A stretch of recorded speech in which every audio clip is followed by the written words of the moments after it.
되셨으면 시작하실까요? 당무감사에서 좀 어떤 말씀하셨는지, 어떤 질문들이 나왔는지 궁금합니다.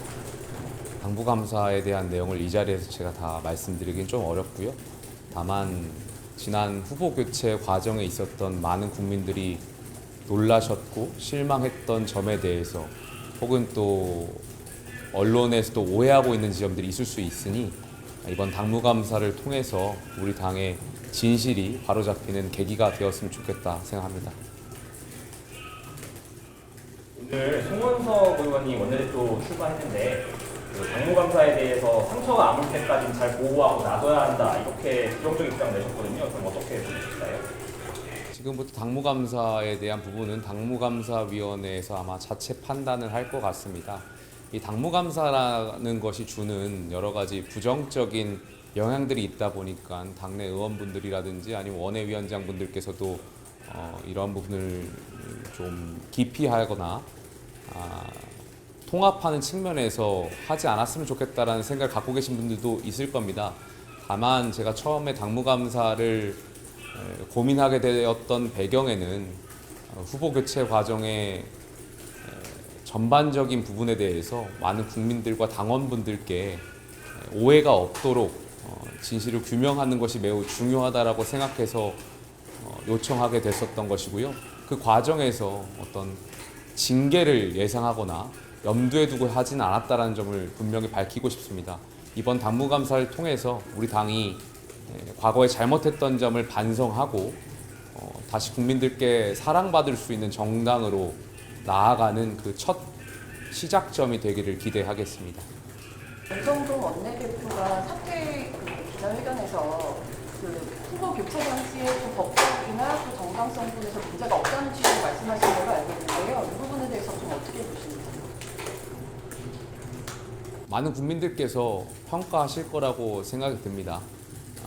물론 이제 그 과정에서 참석하셨던 의원분들의 판단도 분명히 존중되어야 할 것이고요. 또 국민들께서 이 부분에 대해서 우려를 갖고 계셨던 부분에 대해서도 감사를 통해서 진실이 또 오해가 있었던 것은 풀릴 수 있지 않을까 기대하고 있습니다.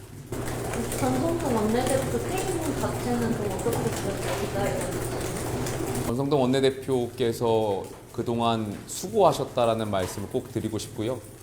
비대위원장이란 직책을 떠나서 당의 국회의원의 한 사람으로서 그동안 수고하셔서 정말 고생하셨다라는 말씀 꼭 전달하고 싶습니다.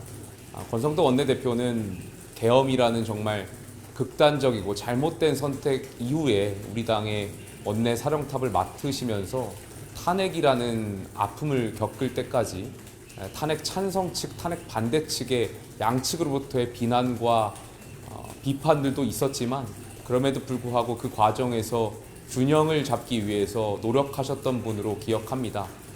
저희는 당직을 갖고 계신 분들에 대한 존중이 필요하다고 생각하고 있고요. 그러한 점에서 권성동 원내대표께서 그동안 역할을 어려운 상황에서 하시는데 매우 고생하셨다는 말씀을 전해 드리고 싶습니다. 결국 그럼 아까 당무감사 때 비대위에서 최종 이제 단일화를 좀 반대하셨다 이런 주제도 설명하셨다고 그러는데 전반적인 과정에 대해서 물었습니다. 기자님께서 질문하셨던 것처럼 당시 후보 교체 과정에서의 반대와 기권표를 던졌던 것에 대한 이유도 물으셨었고요. 그 과정에 대해서는 상세하게 또 있었던 기억하는 그 내용 그대로 설명을 드렸습니다. 당무감사 내용에 대해서는 제가 여기서 일일이 답변하는 것은 적절치 않다라고 생각합니다. 추가 조사 일정 혹시 잡힌 거기에 대해서는 제가 아는 바가 없습니다. 오늘 대선 의원들이 의총 열어달라고 다시 요구를 하시긴 했는데 의총에 대해서 좀 하실 말씀 없으신지? 제가 제기했던 개혁안에 대해서 당내에 다양한 의견들이 있고요. 시간이 가면 갈수록 당내에 많은 의원들이 동의를 해주고 계신다라고 저는 개인적으로 느끼고 있습니다. 물론 그 과정에서 의원총회 과정에서 이 개혁안을 다루면서 때로는 갈등이 있을 수도 있고 이견이 있을 수도 있다라고 생각이 듭니다. 그러나 민주주의라는 것이 대화와 설득을 통해서 서로의 다른 생각을 좁혀나가는 것이 굉장히 중요하다라고 생각이 들고요. 지금 같은 상황에서 의원총회가 그러한 역할을 할 수 있는 중요한 장일 텐데 그러한 장이 열리지 못하는 것에 대해서는 안타깝게 생각합니다. 지금이라도 의원총회를 열어서 당내에 많은 의원들과의 의견을 좁힐 수 있는 계기가 있었으면 좋겠습니다. 조금 전에 국민의힘 청년 당직자들이 국회에서 기자회견을 열고 위원장님의 혁신안에 동의한다면서 위원장님이 임기를 좀 더 연장하길 바란다고 요구를 했거든요. 혹시 위원장님은 이에 대해서 어떤 입장이신가요? 제 개혁안에 대해서 청년 당직자분들이 지지해 주셨다는 것은 개인적으로 감사한 일이라고 생각합니다. 기자님들께서도 아마 오늘 오후에 저희 당에 대한 MBS 여론조사를 보셨겠지만 저희가 정말 국민들께 죄송스럽게도 23% 정도의 정당 지지율을 받았습니다. 저희 당이 나아가야 할 길은 명확하다라고 생각합니다. 개혁하고 변화하고 과거의 잘못을 반성하고 변화하는 그 길이 국민들께 사랑받고 또 향후에 대한정당으로서의 역할을 할 수 있는 길이라고 생각합니다. 여기까지 하겠습니다. 예. 이 개혁안 추진하는 거에 대해서 당내 분열을 오히려 부추긴다라는 그런 시각도 있잖아요. 그 부분에 대해서는 어떻게 생각하세요? 저희가 과거의 잘못을 반성하는 길에 분열이라는 이름으로 도망쳐서는 안 된다라고 생각합니다.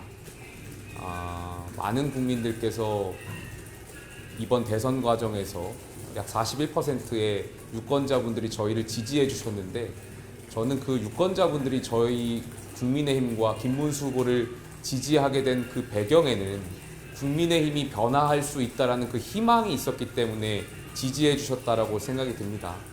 그 41%의 유권자를 기반으로 더 많은 국민들께 사랑받기 위해서는 지금과 같은 개혁안을 추진해 나가야 된다라고 생각하고요. 거기에서 분열이라든지 이러한 이름으로 개혁을 좌초시키거나 후퇴한다면 저희의 미래는 없다라고 생각이 듭니다. 많은 국회의원분들께서 많이 아프실 겁니다. 그리고 많은 반성과 처절한 개혁이 필요하다는 것도 알고 계실 겁니다. 저희가 그러한 아픔과 상처를 치료하는데 국민의힘의 미래가 있다는 것을 국회의원분들께서도 같이 함께 해주시기를 간곡히 요청드리겠습니다.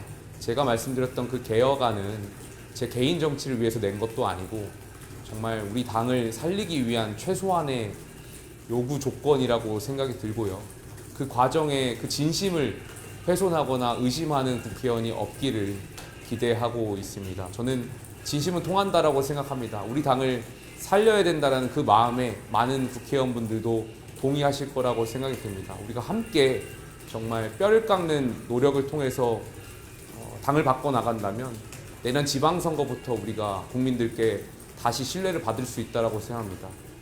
거기에 그 개혁의 길에 많은 국회의원분들, 많은 위원장분들께서 동참해 주실 것을 기대하고 있습니다.